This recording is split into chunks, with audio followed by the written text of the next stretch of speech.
जयपुर के शोर शराबे से दूर आंध्र प्रदेश के एक सुनसान इलाके में एक ऐसी जगह थी जहां हवा भी रुख बदल लेती थी।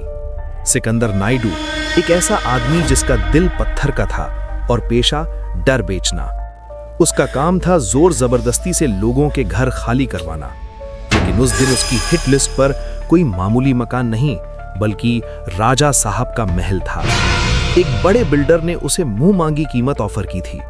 सिकंदर को लगा ये उसकी लॉटरी है, पर उसे नहीं पता था कि ये उसकी जिंदगी की आखिरी डील भी हो सकती है। शाम का वक्त था जब सिकंदर अपनी पुरानी मोटरसाइकिल पर उस जंगल के बीच बने महल तक पहुंचा।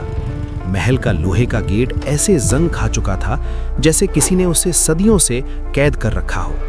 जैसे ही उसने इंजन बंद किया, पूरा जंगल चुप हो गया। न किसी परिंदे की आवाज, न किसी जानवर की सरसराहट, सिर्फ एक भारी ठंडी हवा जो फेफड़ों में जहर की तरह उतर रही थी। अंदर कदम रखते ही सिकंदर का सामना उन पुरानी पेंटिंग्स से हुआ जिनके चेहरे मिटा दिए गए थे।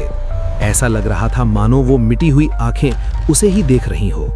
उसने आवाज लगाई, कौन है यहाँ? पलटकर जवाब आया, पर वो उसकी अपनी आवाज नहीं थी। वो भारी थी जैसे किसी ने गहरे कुएं से चिल्लाया हो। सिकंदर थककर राजा साहब के पुराने बेड पर लेट गया, पर उसकी आंख खुलते ही मंजर बदल चुका था। उसे जमीन के नीचे से चीखें सुनाई देने लगी। एक कमरे में उसे खून से सनी जंजीरें और एक जलता हुआ दिया दिखा। जैसे ही वो अंदर गया, दिया बुझ गया और पूरा महल एक काले धुएं से भर गया। अंधेरे से एक खौफनाक आकृति उभरी, एक तांत्रिक। उसका चेहरा भयानक था और हाथ में हड्डियों और बालों से बना एक यंत्र।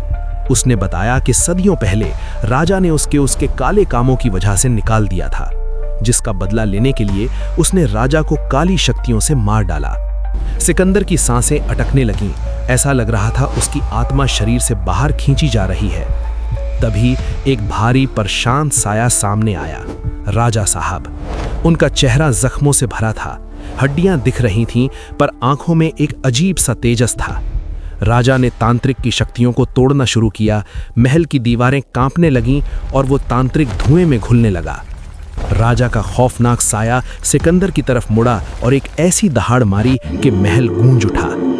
इस जगह को हमेशा के लिए छोड़ दो।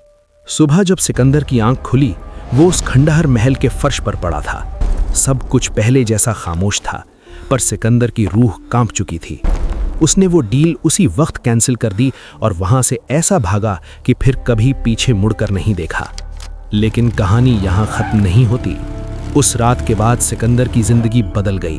वो जो कभी डर बेचता था, अब खुद हर रात डर के साए में जीने लगा। हर सुबह उठकर वो अपने हाथों को देखता, उनकी उंगलियां कांप रही होती थीं, जैसे किसी ने उन्हें छू लिया हो। उसने अपना पुराना काम छोड़ दिया। बिल्डर को फोन करके सिर्फ इतना बोला, महल मत छू, वो जगह मर चुकी है और मरने वालों को जगाना अच्छा नहीं। पर बिल्डर ने उसकी बात नहीं मानी। पैसे की भूख ने उसे अंधा कर दिया था।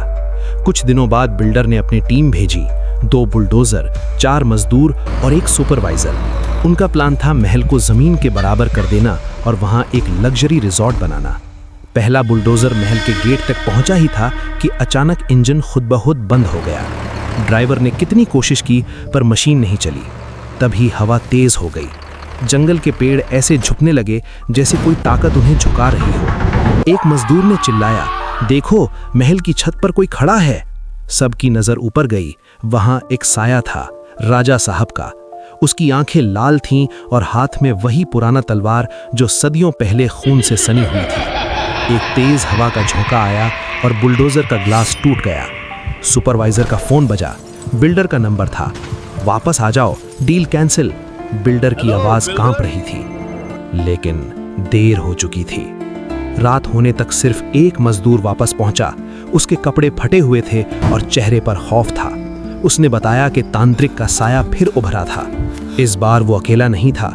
उसके साथ उन लोगों के साए थे जिन्होंने राजा के जमाने में उसके काले जादू के शिकार बने थे। उन सब ने मिलकर बिल्डर की टीम को घेर लिया। चीखें इतनी भयानक थीं कि जंगल का हर जानवर भाग गया। बिल्डर ने खुद महल देखने की कोशिश की। उस रात वो अपनी कार में बैठा महल के पास पहुंचा, पर जैसे ही उसने हेडलाइट्स ऑन किए, कार के अंदर का टेम्परेचर गिरने लगा।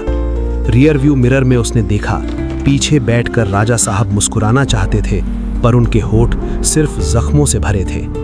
बिल्डर ने कार घुमाई और फुल स्पीड से भागा। उसके बाद वो कभी उस इलाके की तरफ नहीं गया। आज भी आंध्र प्रदेश के उस सुनसान जंगल में राजा साहब का महल खड़ा है। लोग कहते हैं कि रात को वहां से चीखें और तलवार की खनखनाहट सुनाई देती है। कभी कभी हवा में एक पुरानी आवाज गूंजती है, इस जगह को हमेशा के लिए छोड़ दो। सिकंदर नायडू आज भी लुधियाना में रहता है, जैसे आपके एरिया के पास। वो अब एक छोटे से दुकान चलाता है। कभी कभी रात को उसकी नींद टूट जाती है, तब वो उठकर सिगरेट सुलगाता है और खुद से पूछता है, क्या मैं सच में वहां था या वो महल अब भी मेरे अंदर है? और वो बिल्डर, उसने अपना सब कुछ खो दिया, पैसा, इज्जत और नींद। आज वो भी एक ऐसे घर में रहता है जहां दरवाजा हमेशा बंद रहता है, क्योंकि वो जानता है कि कुछ डील्स कभी पूरी नहीं होनी चाहिए। कुछ जगहें ऐसी होती हैं जहां इंसान की लालच की कोई कीमत नहीं होती। कहानी यहां तक पहुंची, पर महल अब भी वहां खड़ा है, इंतजार में। इंतजार उस अगले आदमी का जो सोचता है कि पैसे के आगे कोई भूत नहीं होता। अगर आप वहां कभी गए तो याद रखना, इंजन मत बंद करना, और अगर कोई आपको आवाज दे तो पीछे मुड़कर मत देखना, क्योंकि कुछ साए सिर्फ देखने के लिए नहीं, ले जाने के लिए उभरते हैं।